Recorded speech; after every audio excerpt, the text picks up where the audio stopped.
Hi. Hi everyone. I am Satyapriya from Physics department. Now we are going to discuss about the topic laser. Laser is nothing but light amplification by stimulated emission of radiation.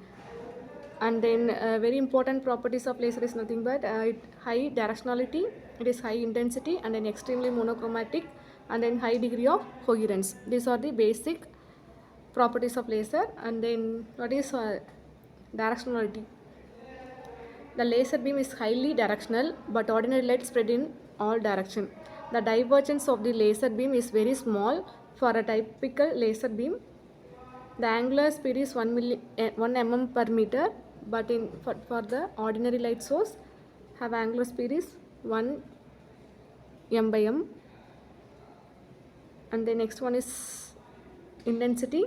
The intensity of the laser beam is very high, and an ordinary source emit light uniformly in all direction, but laser emit light into a narrow beam, and its energy is concentrated in a small region. This concentration of energy gives a high intensity to the laser beam. That is the reason why it can be used for such operation as welding, which involves high temperature. And the next one is monochromatic. The laser beam is highly monochromatic, then only other conventional monochromatic source. Ordinary light spread over wide range of frequencies of thousands of megacycles per second, whereas the spread of the laser light is very small. And the next one is coherence. Coherence is nothing but the amplitude and phase at any one point, which any other point is called as coherence. The degree of coherence of laser beam is higher than that of the other conventional source. The light from the source consists of wave trains, which are identical in phase and direction of propagation. These are the very basic introduction about the properties of laser. Okay, next one is condition for laser action. In this case, the main condition is population inversion, the establishment of situation in which number of atoms in higher energy state is greater than that of lower energy state is called as population inversion. Usually, number of atoms N2, the population of atoms in a higher energy state is much less than the population of the atoms in lower energy state N1. That is denoted by N1 greater than N2.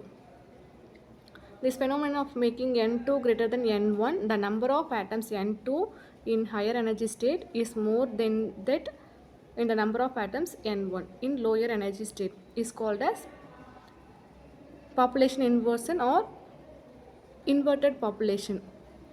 The process of creating population inversion is called pumping or supplying energy to the medium in the order of transfer to the state of population inversion.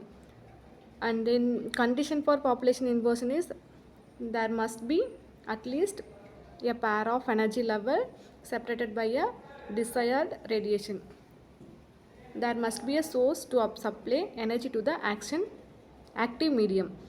The atom must be raised continuously to the excited state. These are the population inversion condition. Next one is pumping action. There are several methods for pumping system. First one is optical pumping, and then electrical discharge method, direct conversion, and then inelastic collision, and then chemical method. These are the condition for laser action. For example,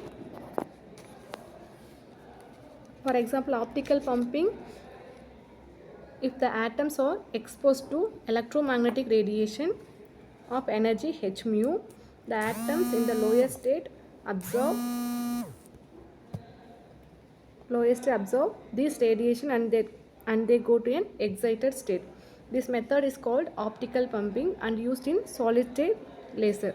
Okay, thank you. Okay, next one is Electrical discharge method. Here electron are produced in an electrical discharge tube. These electrons are accelerated to high velocity by strong electric field.